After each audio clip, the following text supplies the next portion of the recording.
All right, we are recording. Welcome, Cam. Hi. So welcome to the Path to You, where we start with the question, how did you get here? And let the conversation go from there. Cam Villa, if you could, let's just go with the question. We'll get into the description of who you are and what you do from there. But yeah, how did you get here? Yeah. I'm sitting in my office right now. I am a family guy from Sacramento, and I own a mortgage company with a great partner. And I would like to think that I don't leave a big footprint. You know, that's kind of how I kind of feel I'd like to live my life now, where I'm really trying to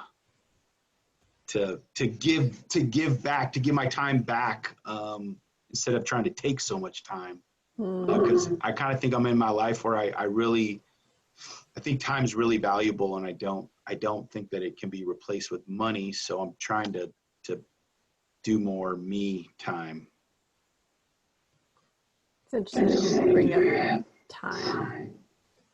I don't know if you saw your email that I sent this morning, but there's a big energy this week around the concept of time and what time means to you. How are you using your time? How can you better utilize time? Does time even exist? So that's really such a great topic, because I literally just bought that calendar that shows your like your life in weeks. So if you're like a 42, I'm 42. So like, I think that time is relevant. My dad died when he was 51. So I think that there is time that's always on the forefront of my mind, but I would like to think that experiences trump time. So if I can kind of like following like Jesse Itzler, like if the more experiences that I have, then I'm all right with the outcome afterwards. Yeah, what's the quote? It's not the years that you live, it's how you live the years. Yeah, and I used to, I think I'm in a sales business, and I think that sometimes we replace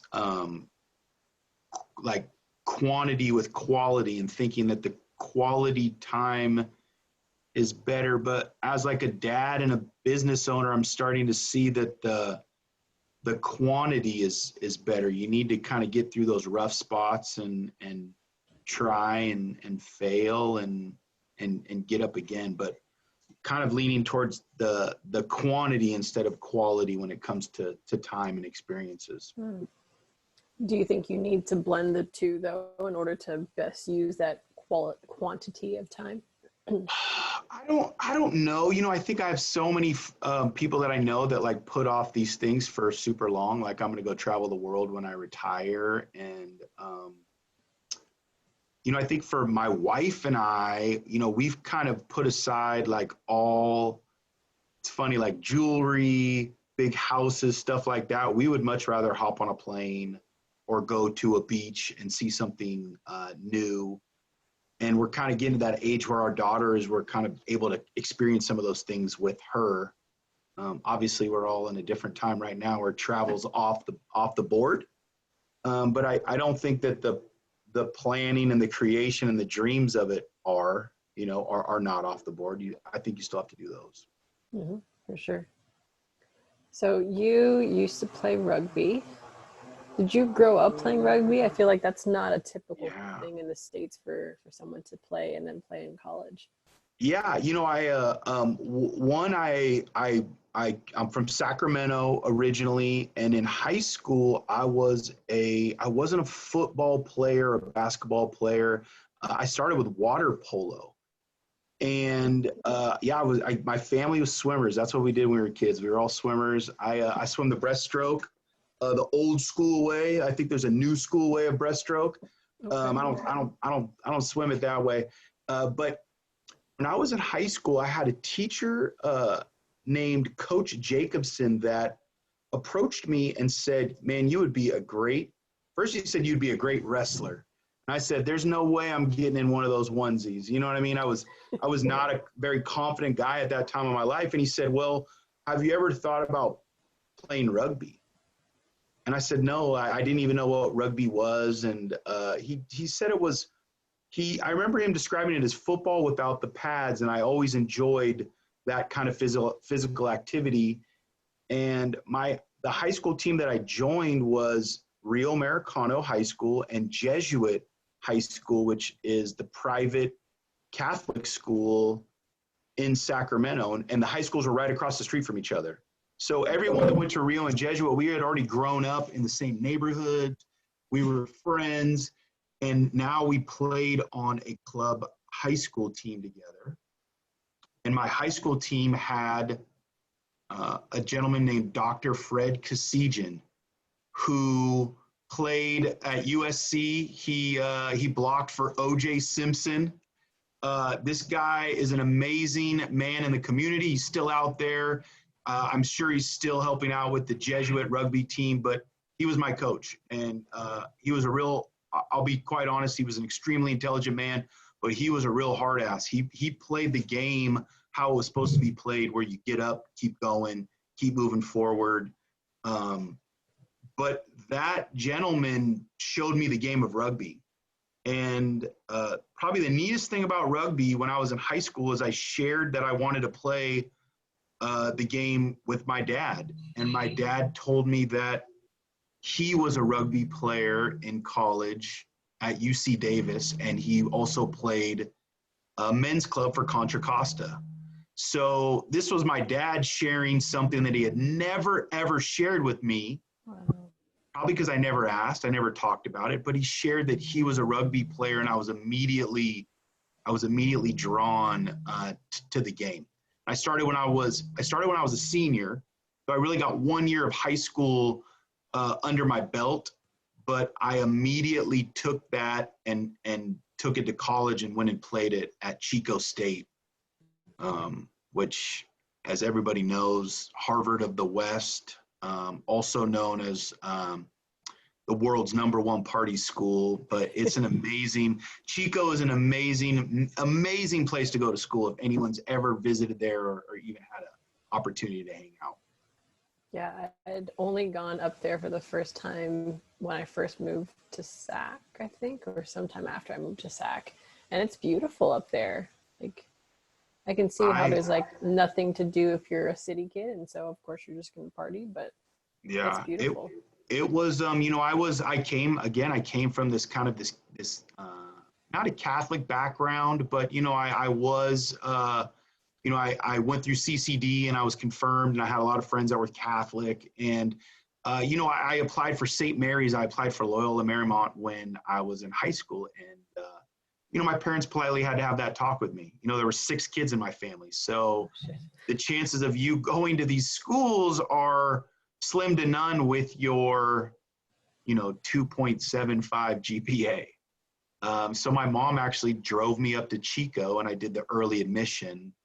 I remember in November of my senior year. And I don't know if they still do early admissions for college, but that was to know where you were that you got in somewhere in November and didn't have to and then got to apply, and then you could find out maybe some other ones in the March and April when they come out. But that was really neat to kind of have a place to go, early in my senior year of high school. Yeah. And so from there, how did you end up where you are now? Yeah. I know it wasn't just like a straight linear path. The part of me was something that I've always liked to work, man. I like jobs. I like being around people. I like interacting. So when I finished the year at Chico, I would come home and I would work in the fireworks business. So pyrotechnics, whatever you want to call it. My company would build the stands, and they would distribute all the fireworks in Northern California. So it was Freedom and Red Devil. It was ran by the Sullivan family. It was called American Promotional Events. And it was the hardest job that I've ever had in my entire life. This this may be illegal to say this, but I believe that I worked 122 hours in a week. There's 168 hours in a week. And during the peak week, I worked 122 hours, maybe at $12 an hour. I don't know. I mean, it was an awesome paycheck. Yep. I mean, if this was a newspaper, I would hope that like they would have to call and verify. I'm sure they could find the records. But it is true. I worked 122 hours in a week. But I worked in fireworks, and I did that a couple, maybe a year after college. And a gentleman called me up, and all my friends were getting hired by Chase Manhattan Bank to work in mortgages. And a gentleman called me up and said, I was referred your number. And some of his first words, he said to me, I heard that you don't get your feelings hurt easily. I heard that you have a very sharp tongue. And I didn't understand what this guy was talking about, man. I thought it was a joke. And he laid out that he was looking for an assistant in the mortgage business and that I might be the right fit. And he did not offer me the job. He said that he had already hired somebody, but he wanted to get a backup just in case. So apparently I was that backup, and this gentleman, Dave Casano, called me 2 weeks later and offered me a job as his mortgage assistant in his company. I think I was a temp employee, but I was this gentleman's assistant, and he was a stone cold killer. I mean, he was an awesome sales guy just to be around. He made everyone feel great around him. And I really learned that you don't always have to sell something. There's a product out there that you have to promote, but you don't have to sell it. And I really like that about him. Yeah, I'd never thought of it that way. Like, you can promote it, but you don't have to sell it. You have to believe in it. You know what I mean? You have to believe 100% in the product or the job that you're working at, or get the heck out, right? I learned this from sitting on like a committee and a board. I never knew when you sat on a board that if you disagreed with what the board was promoting, you can't say anything. You have to say that you're with that vote, or you approve that vote. And that's just how a board works. So I felt like as I've gotten older, I've learned that like, you just can't disagree 100% of the time. Like, politicians are not disagreeing 100% of the time. They are voting and approving things that they don't 100% approve, but it's how all of this moves along, that you're going to waste so much energy, like having to agree with everything 100% for the rest of your life. Like, that just sounds so tiresome to me. Well, nothing is ever black or white. There's always a gray area.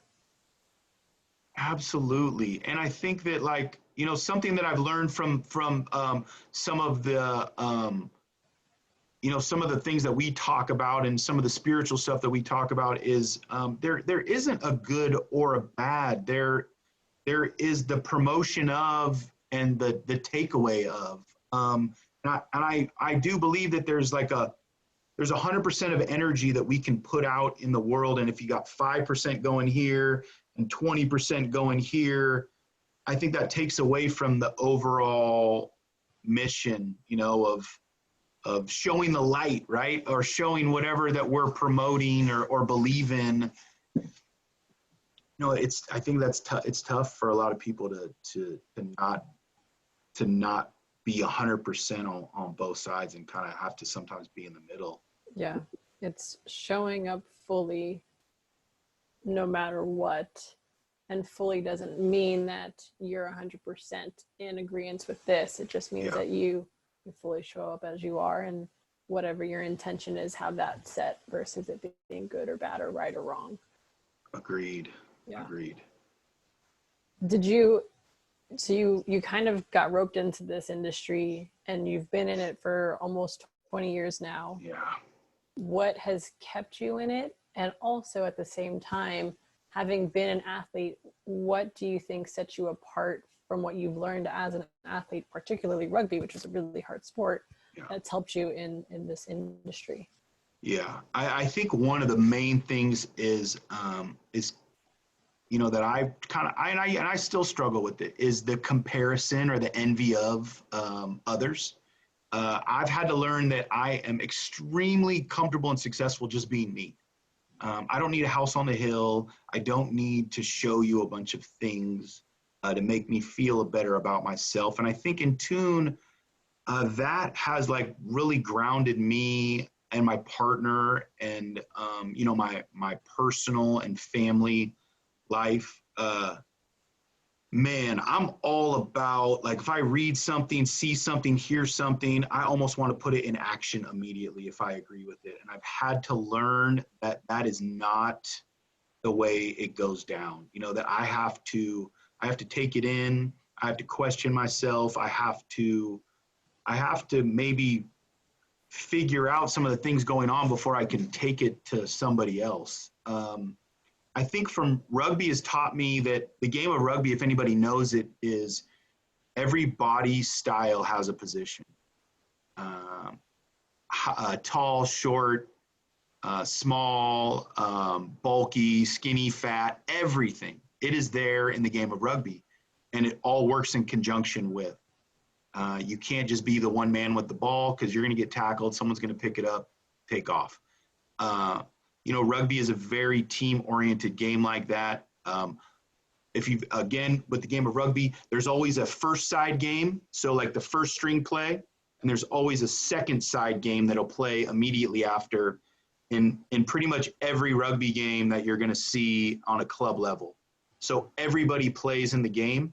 So that's something else rugby taught me, was you have to be prepared to play. You have to be, and whether that means, being mentally strong or physically strong or just following up on the rules and the guidelines. I mean, that goes for business and sports, is that I learned from a really early age that I was not the fastest. I was not the strongest. But I really could make a decision and execute an operation very quickly.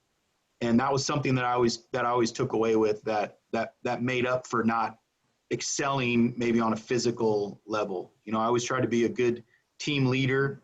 I never tried to really lose. I'm not a lose my cool kind of guy on the field.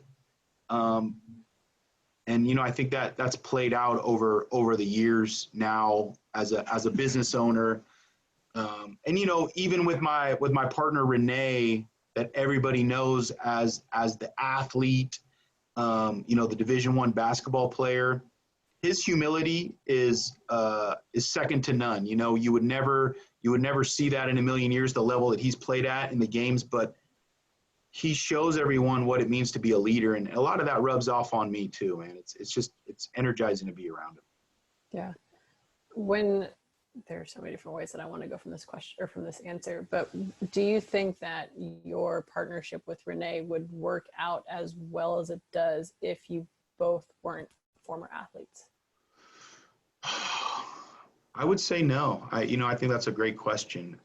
One, Renee and I can talk very openly about improving ourselves. I can tell you, I can just be frank and I can say, hey, that shit sucks, or we need to be better, or you need to get better.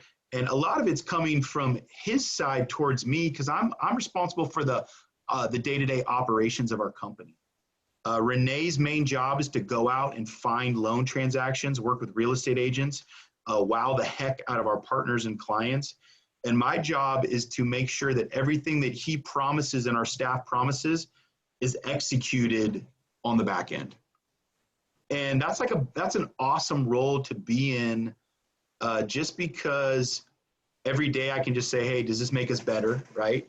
And then also, I can't always worry about like the immediate day-to-day action. I do have to be quite a few lengths out in front of the pack. And that's something that I've learned from athletics and as well as coaching, is as long as you are 30 seconds ahead of whatever group that you're coaching, you're going to find a reasonable amount of success in terms of people paying attention to you and kind of getting through practices. I mean, anyone that knows that's a coach, that is the hardest thing to do, is to keep holding consecutive practices, getting better, having game preparedness. And then, you know, again, a rugby, if you've ever seen a professional rugby game, the coach is sitting up in the stands. They're not on the field. By the time the game's on, that's game time. You can only do so much yelling from the sidelines. And that, you know, that's something that I took away from the game is, but when it's game time, you can yell as loud as you want. But chances are it's too late. Yeah. There's a lot of grunting and yelling and Absolutely. yeah. Yeah. How do you prepare for that? Yeah. How do you prepare for that in your industry? Like how do you lead? Because you talked about being a leader, and you do lead a lot of people in your office. How do you lead, and how do you lead knowing that you're 30 seconds ahead? Yeah. One, everyone in my office knows that I get up way earlier than they do, right? So usually I get up around 4:15 every morning. And usually that's on the weekends too. Doesn't make my amazing wife the happiest of people, but she knows that's my personality. So I wake up at 4:15 during the week. I go hit a CrossFit workout or a CrossFit type workout at Iron Mile Fitness that's in the back part of our office. So there's a full functioning professional gym right behind our office. Renee said it's 23 steps from his desk into the gym. So I'm there on the other side of that wall. Yep, right on the other side of the wall. You can hear the music and you can hear the bars clanking. So I'm there at 5 a.m. in the morning. During this current lockdown, my wife and I just got a Peloton, the bike, and I've been riding the heck out of that thing. So you know, and I think the health thing for me is a couple things happened to me. I shattered my leg in a rugby game about 10 years ago. A tibial plateau fracture, and I tore my MCL. I didn't walk for 7 months. And after that, I walked with a cane, and then I still got a limp. But that happened to me. So that changed my entire outlook. And then again, 2 years ago, I got my gallbladder out. So, you know, I've had some health issues. I've lost a lot of weight. I've lost, I think, 45 pounds over the last 2 years. And really that was part of just wanting to live a healthier lifestyle. My kid's going to be 7 years old. I want to be active around her. And then again, it goes back to my business partner. We are promoting a healthy lifestyle, and a lot of our success is from being able to do that. So I wake up at 4. I fast quite a bit, so I usually don't eat till like 12 or 2. Once a carbohydrate hits my mouth and it's sweet, it's all over for me. Like line up all the sugars, all the candies, all the pancakes, waffles, give me bagels with butter and jelly. I'm a huge ice cream fanatic. So I really have to like keep that in check for myself, because I do believe that fasting helps me center myself during the day. And then in the afternoon, I'll usually leave the office around 4. I've been trying before the lockdown, my kid was doing karate. So I was trying to go to karate every day with her and watch that. So the family stuff is really important to me. Being able to be a part of that. I'm still working every day to be like the most present person on the private home front. That's something that is like quite regularly discussed. You know, it has been an issue for me. And the last thing I want is for like my daughter to be 10 or 11 and, you know, she's not asking me to help her with things anymore. And, you know, the same from your partner. You know, so I'm really trying to be, I think a lot of our success for Renee and I has been understanding that family is family and you need time for that. And it's very politely, if I lose a loan because I don't answer a phone call at 2 a.m. from a client, I'm not tripping about that, man. It probably wasn't meant to be if that person is calling me at 2 in the morning, want me to pick up the phone. So I think for me, like that has built a lot on our business is that success, is knowing that the family stuff comes first. And, you know, we're really trying to manage our employees' time too. I want them to enjoy their own families without me like being involved in their families all the time. You know, I don't want them to take time away from their stuff. Cool. That's awesome. Yeah. Do you ever find that you have employees that don't do that and they're overworking, or they're not spending time to themselves, or not taking care of themselves? And do you step in at any point and address that? Yeah, I don't think I have. You know, I have had employees in the past that I wish I would have stepped in and said something. You know, I heard an awesome quote last week that said, you know, you want to manage a box so small that you don't have to stick the story in it, right? So what that means for me is I want to provide an appropriate work environment for my employees that they can go and spend time with family and they don't have to make an excuse to do so. But that also means that what we're saying needs to be managed is being managed properly and they're doing the work. So in my business, it is very like, it's normal to work 15 hours a day. It's normal to answer a phone call late at night.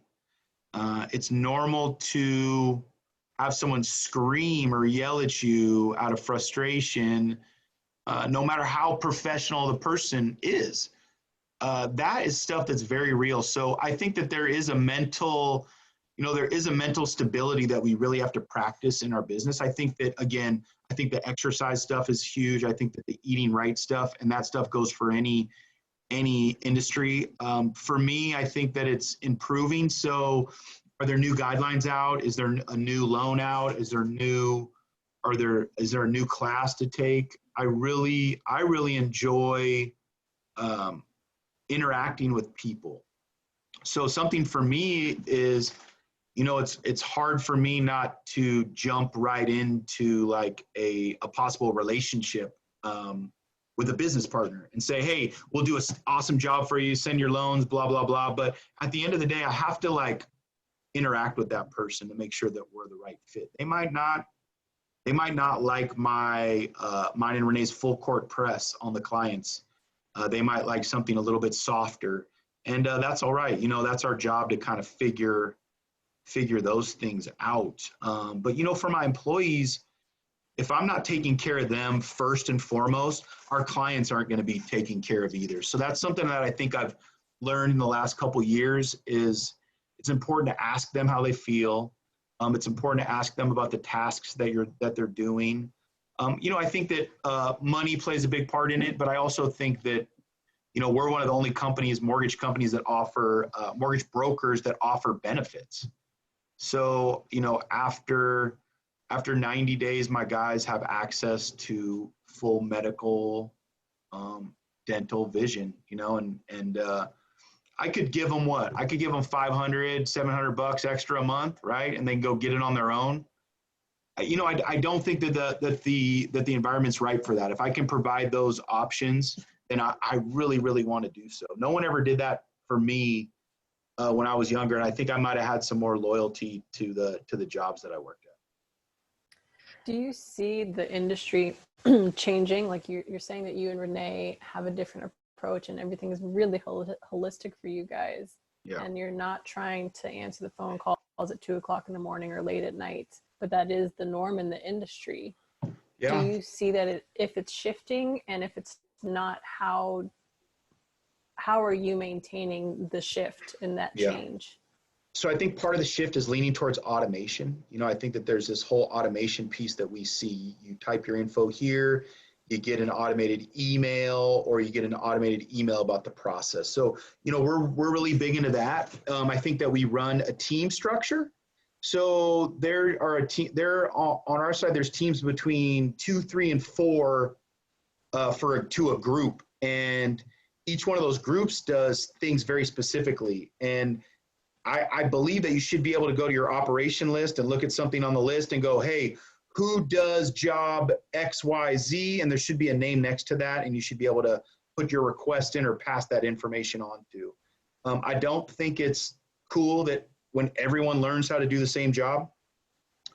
I think that it's very appropriate that you have to find your strengths and you have to acknowledge some of your weaknesses. No one said that you had to try to improve on those, but if I can take some of those off of the list, then that's what I'm going to do. So something that we do in regards to the loan process, and any job that has operations can benefit off this, is a couple times a year is we'll write out every single thing that is done in the process from A to Z.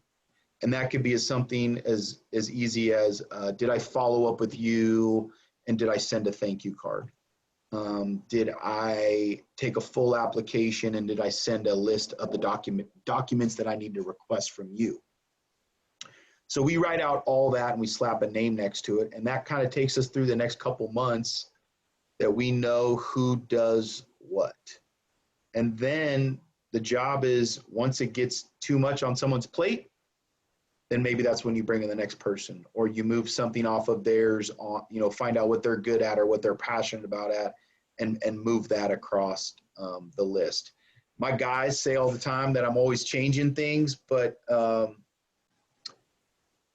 we've seen such an improvement and growth in our company over the last 2 or 3 years.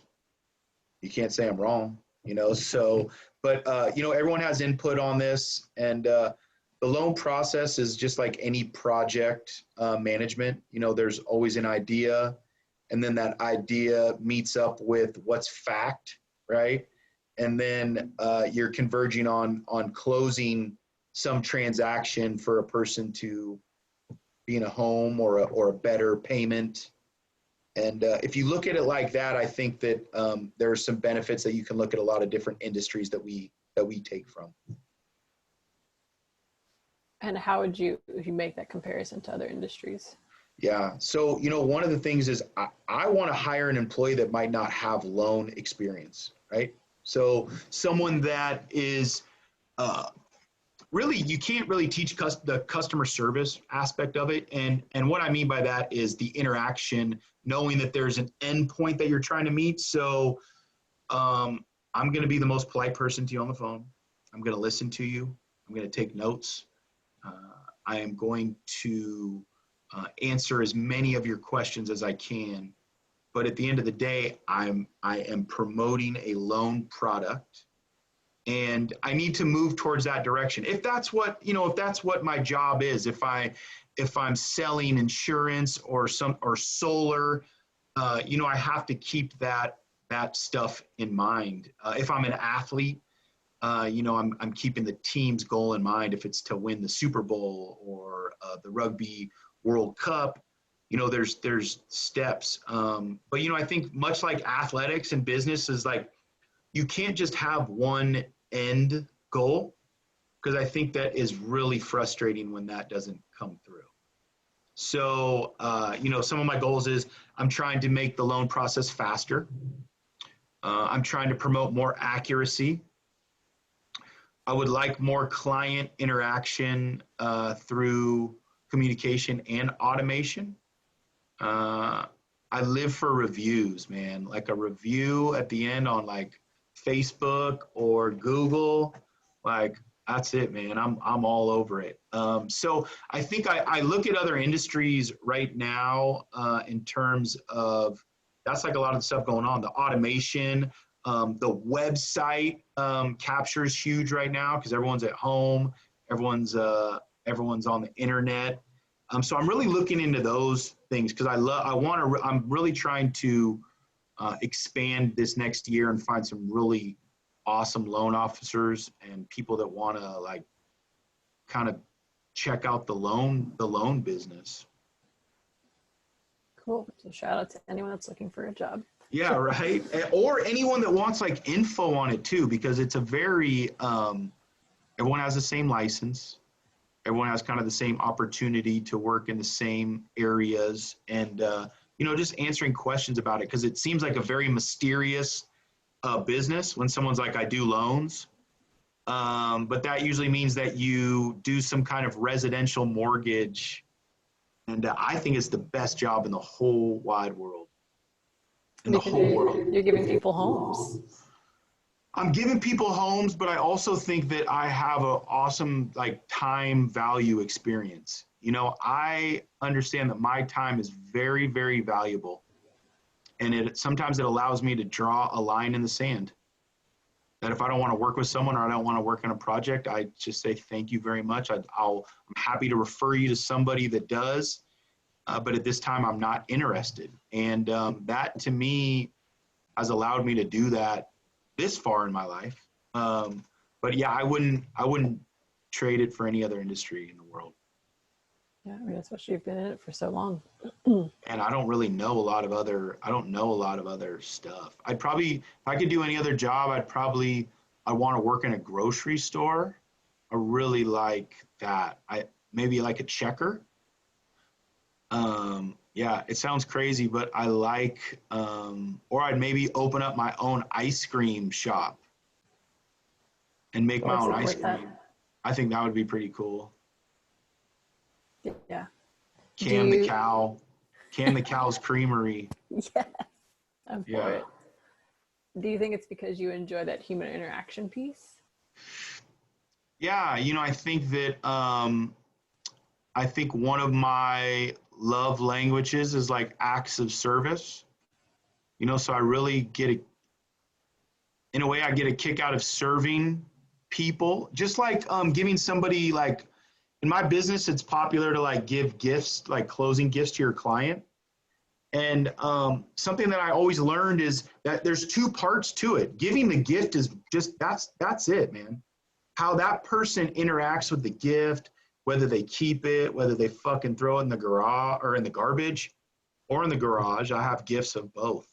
But that should not be the concern of the person providing the gift. And I feel that way now. If they don't like it, that wasn't the point. The point was for me to consciously provide something that I care a lot about to that person.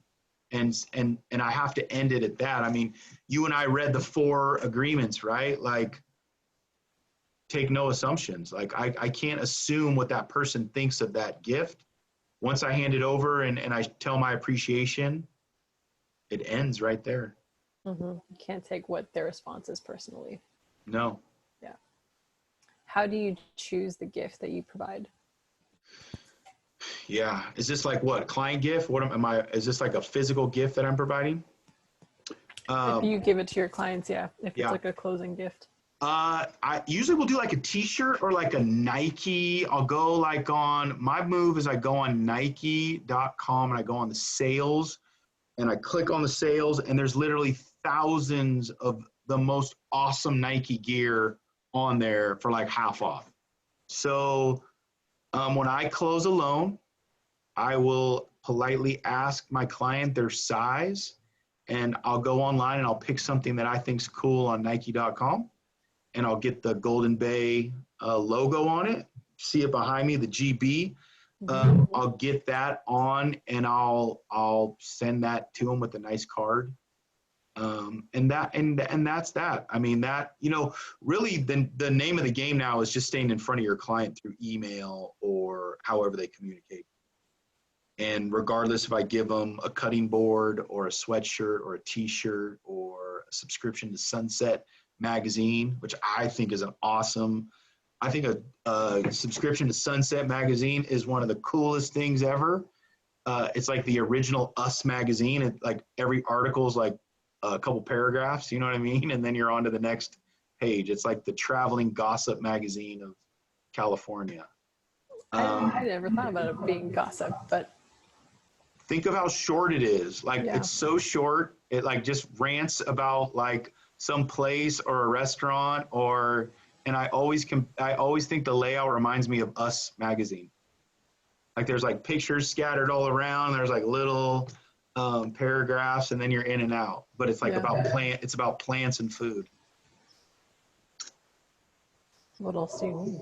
But I always try to give like a gift. You know, I really, someone's probably going to see this and be like, where was my gift? But I really, that's my My dream is to one day, there's like thousands of Golden Bay sweatshirts out in the world. You know, and everyone's wearing one at once. That would be like a small dream of mine. Everyone's like decked out in Nike gear. Our logo's on there. That's a rule for our logo though, like only goes on Nike or like high-end clothing. Shout out Nike for the sponsorship. Yeah, hey Nike. Or the cease and desist letter. Oh, that's funny. Something that we haven't talked about is your music. Yeah. Are you open to talking about that? How you got into that? Absolutely. How's it going? Yeah. You know, I think a little insight is I come from a very musical family, Portuguese and Cape Verdean, always singing, dancing. So when I was in probably third grade, I started rapping to Digital Underground, Will Smith.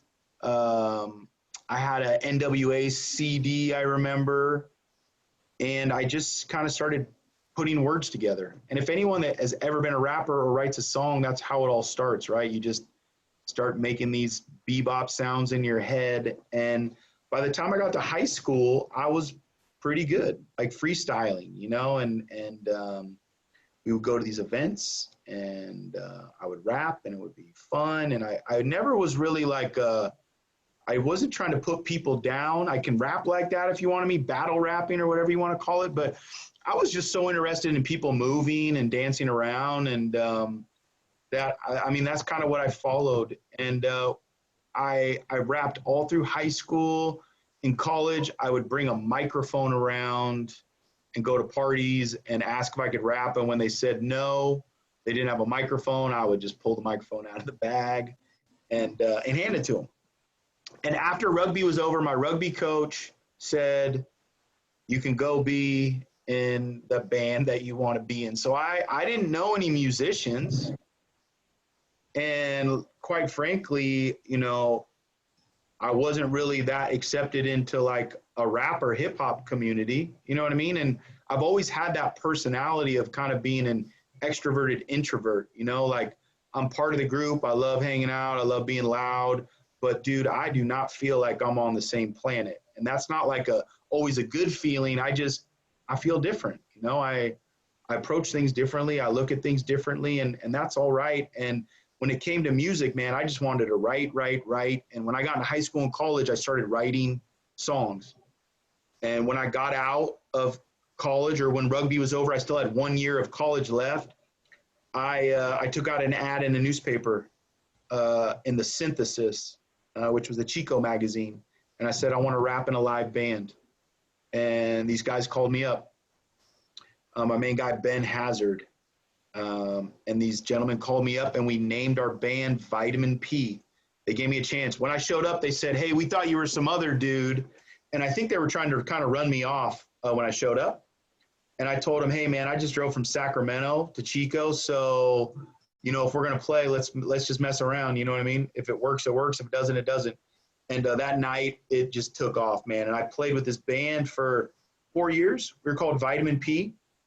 We made one CD. It was called BLT, Bitches, Lettuce, and Tomato. There is a SoundCloud. I think the SoundCloud might be Cam Villa or Vitamin P.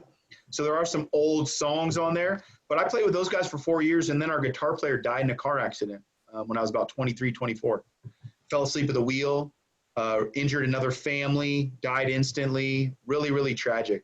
Wow. My whole band, I'm from Sacramento, but all the band was from Weaverville, a very, very small town up on 99, and just really crushed the community. We all went our separate ways after that. And then when I was 30 years old, I ran into Ben Hazard, who was my main kind of band partner. He was the one that did all the production, everything. Right at the same time, I had met my wife, who was my girlfriend at the time. Ben Hazard came back into my life and we put some shows together. So this was probably 10 years ago. him and I put a couple shows together, and you know, I've always rapped and sang, but I kind of, what I tell people my style is Ben makes all the beats and plays guitar and keyboard at the same time. And my words are just another instrument to the song. You know, if anyone remembers, like they used to call it toasting, and that was before rap. And that was when you'd get on the mic, you'd say a few words, sing a little bit, get the crowd dancing, hyping, and then you'd let the DJ go back to what he was doing. And that's what Ben and I do. So I do my word part, and then Ben jumps right back in with his guitar. We play everything off Ableton Live, which is kind of like a way to, I compare it to like an Excel spreadsheet. So you make the equation, and then you play it, and you can take things out, you can put things in. But you know, I'm all about making the show now. So do I rap? Heck yeah, I rap. Do I sing? Fuck yeah, I sing. But I'm really all about creating a show for the audience to enjoy. And to me, that brings me the most joy. Then I don't have to look at like, hey, am I the best rapper? Am I the best singer? Are we like everybody else? No, we're not like anybody else. Our band's name is called The Ill Effect, which is kind of a fitting name now. But yeah, we just play. We're gonna play on Friday, June 19th at the Up and Under in Point Richmond.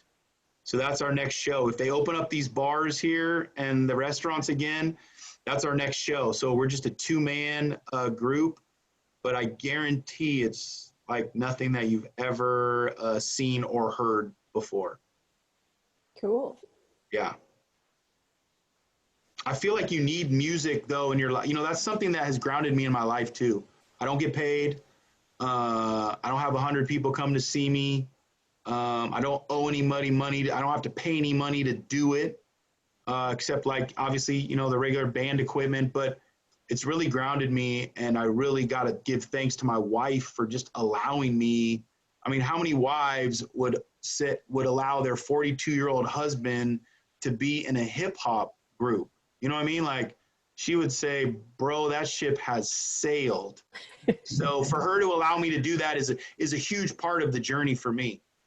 Because again, like there's nothing more valuable than your words, right? And like to be able to put them out like that and to spark feeling or emotion into another person, that's big time to me. I heard a quote the other day that said a writer's job is to get words out onto paper that people are thinking but don't know how to say. Absolutely. And you know, that's like songwriting for me. If I could like say the things that were on my mind or that I could talk about, I would, man. I would. But I'm not always in that environment to do so. And I think that I know that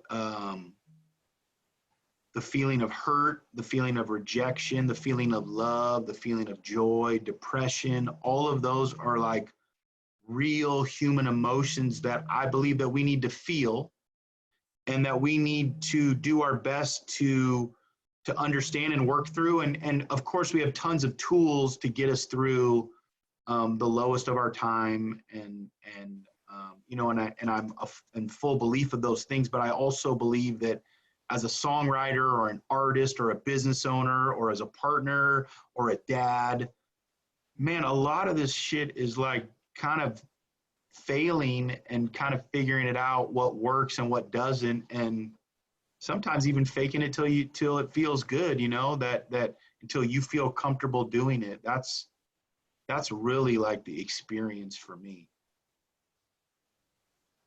The faking it till you feel it is interesting. Because you could fake it till you make it, but who am I making it for? But Right. at some time I do have to like fake the feel, you know, until I can feel what I'm supposed to feel. And maybe that's doing a brand new workout, right? Maybe that's getting on a bike or going on a really long hike. And you know that like, if it was just you out here, there's no freaking way you would do it. You know, and I think that's for me kind of the faking till you feel it, right? Like there's a reason these people do these workouts and these yogas and this Wim Hof and all of this stuff. And it's like, it's to feel alive, right? To like feel something different, something that you know is putting pressure on your soul or your physical being. Yeah. I led a meditation this morning that it was based around the law of attraction and tapping into those feelings that you want to feel from having future things or from living a certain life, but recognizing that those feelings are already in you and there are just certain experiences that bring them out of you.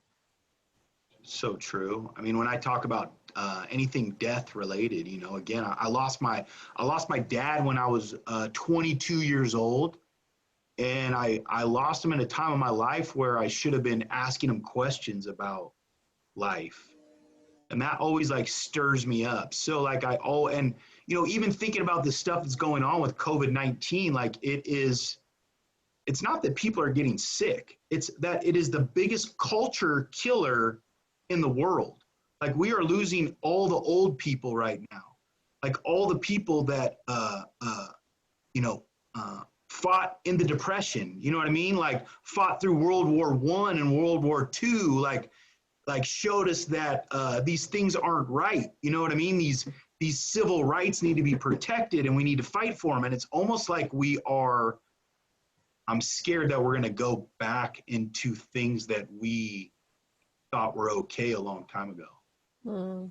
You know what I mean? Like, yeah, like it tears me up to think about that's like what's going on, like that we're losing our culture right now. And that something that my wife pointed out is the people that are really affected this time are the mothers, because these working moms are still expected to go work at their jobs and then take care of their kids that just had school canceled for the rest of the year.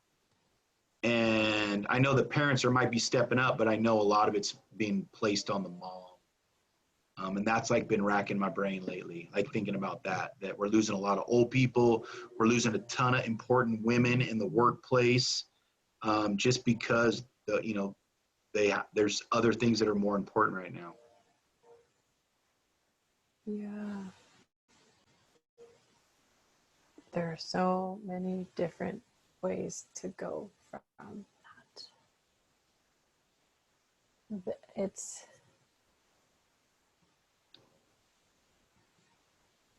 I don't think, because we are in the age of information and everything is so out there and people are so much more aware of what's happening, I don't think that we can go back to the way it was before, because people are so much more aware of like, oh, people still think like that? No, this has to stop. Yeah. So I think that because we are in this age of information and age of access to everything, we won't allow that to happen. At what point do we like stop tuning into so much of the access? You know what I mean? Because I do think what's out there is very, very serious. But I also think that, what is being done on the media and the political level is extremely strong and apparent also. Yeah. And I think it goes back to choice of what do we choose to tune into based off of the information we have. What choices do we then make? Do we keep doing things the same way? It hasn't been working. It's why we're where we are. So what choice do we then make to create the change in our immediate world, to then create the change outside of our world? Yeah. But it's that choice of what information are you taking in, how much information are you taking in, what do you do with that information, and then what do you do with your own life, either based off of that information or not. Absolutely. Yeah. And based off of that information, turning it back around, you had mentioned travel plans, and I know that you and your wife and your family had been talking about doing that really long trip. And there's so many people that you had said earlier, like, I'm going to wait till I retire to travel the world. And it doesn't have to be that way. Yeah. So how have you been planning that, knowing that you own a business and you work on the day-to-day and you have a really pivotal role within the company? Yeah. How can you get away for 30 to 45 days? Yeah. You know, when I planned this was the goal, that we were going to do 60 days of vacation in 2020. 60, man. So people were already tripping out when I said that, but I said, hey, if you can get in 5 days a month, that's 60 days, right? So we set out to do it, and two things happened. One, all of this stuff went down, which obviously killed it, right? Like, I had to cancel this. We were going to go on a month-long trip to the Canary Islands. If anyone has the opportunity to go to the Canary Islands, it's like Hawaii times 50. There's a reason why you've never met anyone from Europe or Africa that's been to Hawaii, because they just go to the Azores or Madeira or the Canary Islands. It's an amazing, amazing place. Granted, like, that was just such an amazing opportunity for us to do it, and it was all planned, money set aside, everything. We were going to go and stay on an island called La Palma in the Canary Islands. We were going to stay up in the mountains somewhere and hang out and hike and eat traditional food and really just relax for a month. Work a little bit. I think it was 8 hours difference. So my thinking was that I start work in the afternoon, around in the evening sometime, and then work till 11 or 12 at night. With that being said, now this sounds so weird, but I almost feel like, with over 20 million people losing their job, with a lot of uncertainty, I almost feel snobbish that I was out here planning a 60 days of vacation, when all of this stuff's going on. And granted, I wasn't planning it when COVID-19 went down or any of that stuff. But now that I look at it, with so many people in need and help and people hurting and needing jobs and food, everything, it just seems so weird that that was so big on my list to go on vacation, and that to me it's kind of been a humbling experience, because part of me is I'm still doing it, but part of me is, some of your energy could have been spent better. What if you did 60 days of volunteering somewhere, or you went on your vacation to volunteer your time, and it wasn't to sit on a Chase lounge by a pool, so there was that part of me that still kind of feels that way, that, could my time be better served elsewhere? But I really, 60 days of vacation, it's doable. Five days a month. You gotta go, you gotta leave, you gotta do stuff on 2 weekends a month, right? And, but travel has changed my life. It's made me, you have gone many different more places than I have, but it's shown me a very extreme level of tolerance. It's shown me that poverty and happiness are two totally different things, right? You can be the poorest person in the world and be extremely, extremely happy, and that's something that I've seen and learned being outside of the United States. It's very stressful being in the United States after being in other countries. I will say that. The hustle, the bustle, the accidents, the energy, it is a very different world in the United States than when you're traveling. And that's something that was very striking to me. As much as I love the US and I'm an American and rah, rah, rah, dude, it is so much better culturally in other places, in terms of travel and the people and the energy.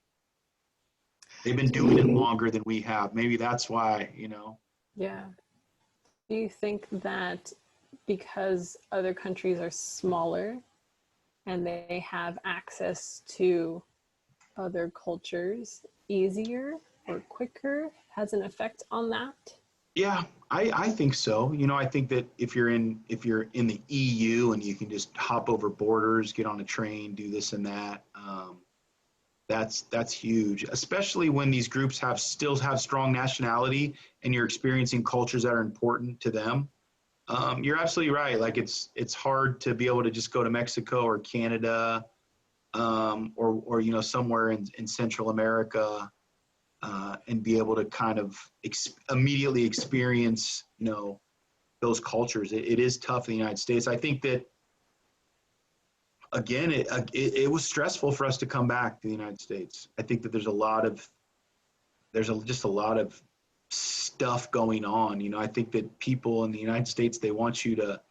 I've always said that that American citizens are like the biggest haters in the whole world. Like if you're not trying to like promote your own stuff, you're like trying to bury or burn somebody else doing their thing. And that to me is just, that energy is always around, like when I'm in the United States, and it's hard. It's hard. Mm. It's interesting how, because Sacramento is very diverse, but how different of an experience I think Sacramentans have had growing up versus people from like the East Bay. Yeah. I have reconnected with people that I went to elementary school with, and reconnecting with people that I went to high school with. And I watched an interview with Rafael Casal from Blind Spotting. Yeah. And just talking about his upbringing in Oakland and Berkeley, and how it's a very surreal experience that I think gets jarred when you leave the East Bay and realize that not everyone is as diverse and as accepting as they are here. Because I think that there is some level of feeling like the EU where you can travel all over the world just by going to different neighborhoods. Yeah. And I don't know if that's a kind of similar experience in New York, or if that's just like the solidified to the East Bay. But like in high school, I was in a meeting for something, and there happened to be the Indian club was meeting, and they needed people to participate in a Bollywood dance or whatever. And I was like, well, shit, if you need people, I'll help. And learned about Bollywood culture, and like, don't think that was a typical experience for people growing up, even in California. So I grew up, my mom was, my mom has dark skin. So I think that I kind of had this, again, I didn't really fit in kind of feeling. And I think that sometimes is a theme that all Sacramentans feel, that they live in a kind of a different city. It's the capital, and it's like it's like the third, fourth, fifth largest city, in California. I think that people in Sacramento are very passionate about growing up here and living here. That's something that is always through and through. Even though it is a very diverse city and area, I don't necessarily agree that it expresses its diversity all the time. I think that it is separated in certain areas.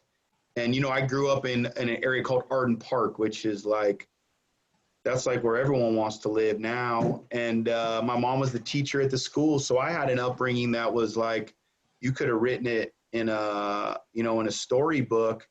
And now I live in a neighborhood that I absolutely love called Colonial Heights, but it couldn't be any different from the neighborhood that I grew up in. I live in a 2-1 house, and we're always fighting for the bathroom. And my house was built in 1924.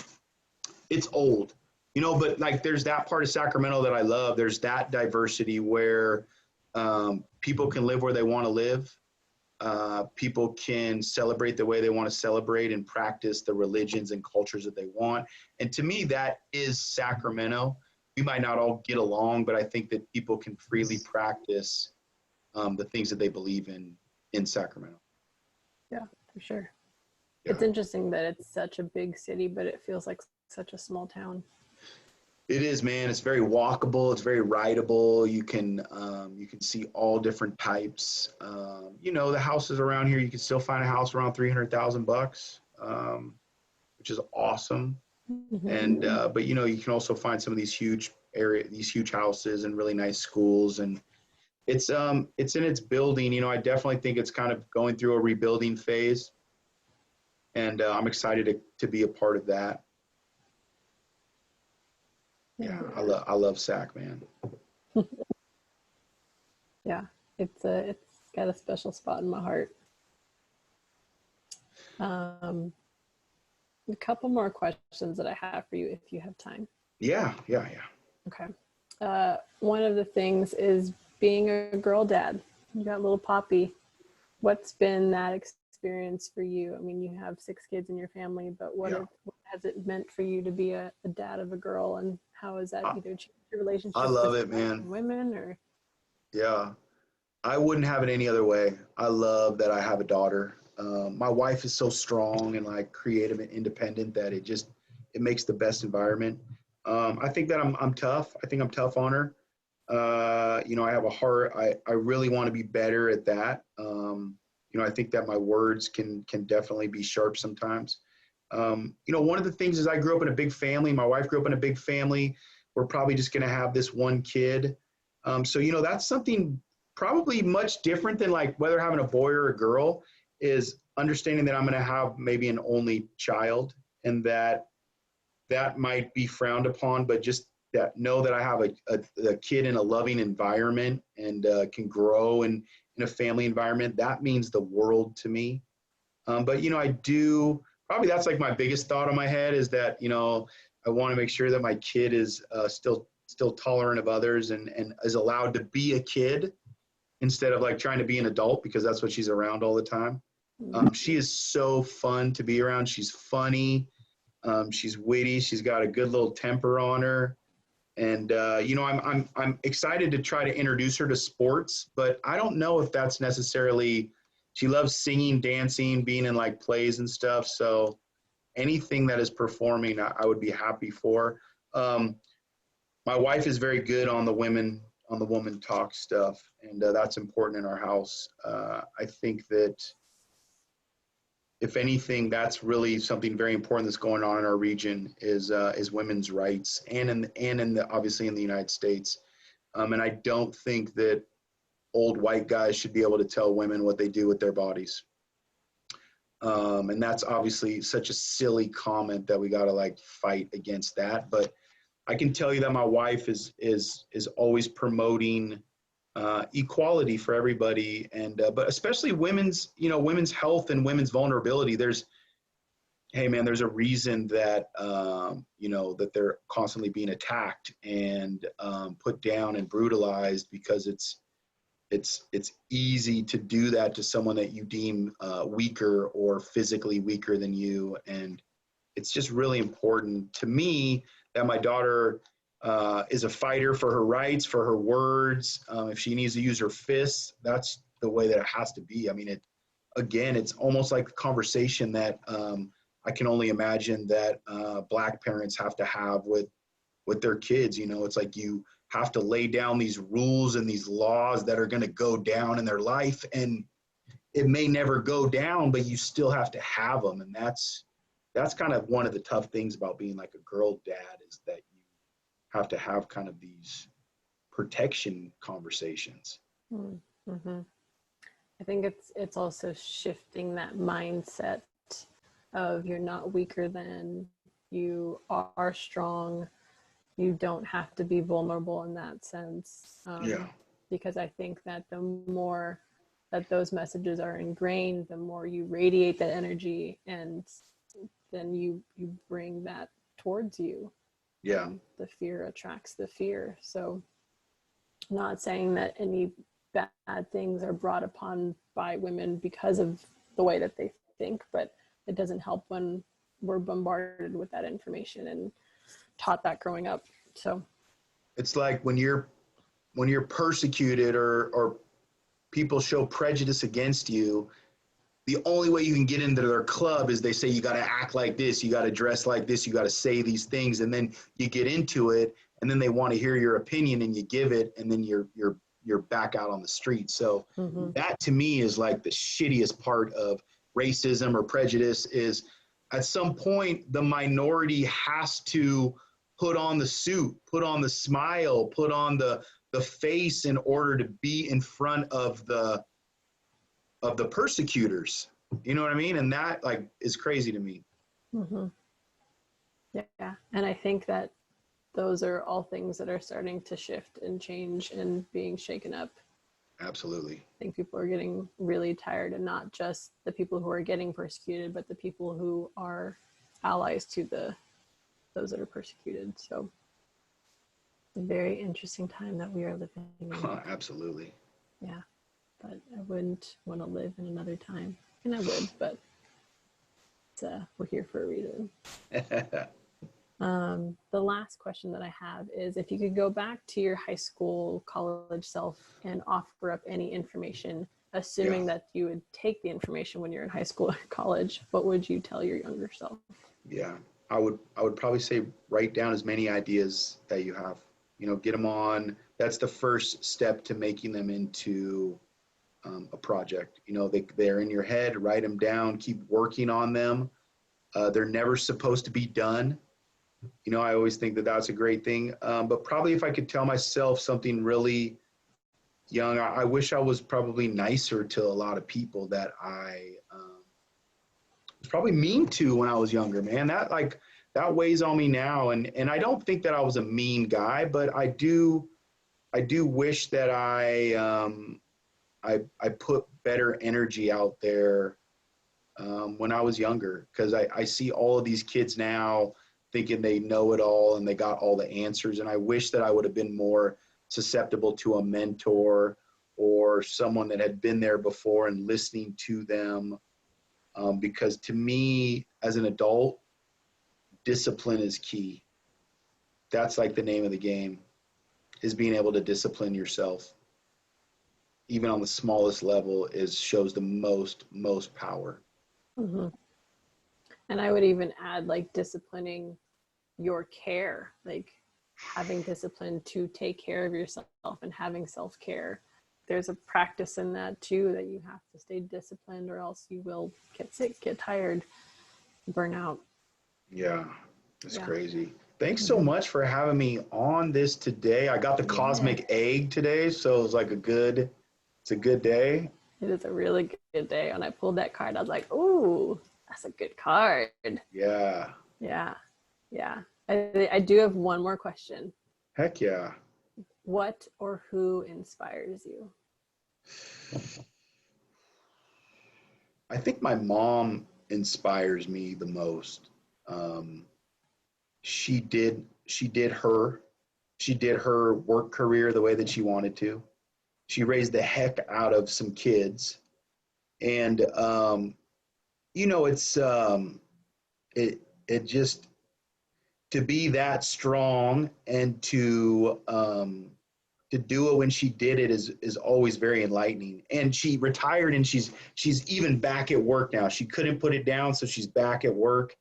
And you know, that is inspiring to me. To see her be a grandmother too is I mean, that's what it's all about, man. So it gives me hope that treating your kids right now will set the tone for, you know, your future. And I better be good to my kid, because I only got one, and someone's gonna have to take care of me when I get older. Or even if you had three, there's always just the one that's gonna step up. It sounds like you're that one. Oh, cool. Thanks, Cam. I really appreciate you. Well, thank you so much. I know that you and I have had the journey together, and you know, I look forward to the things that you, me, and Renee and our families do together too. So it's been an awesome journey with you. Thank you. I appreciate that.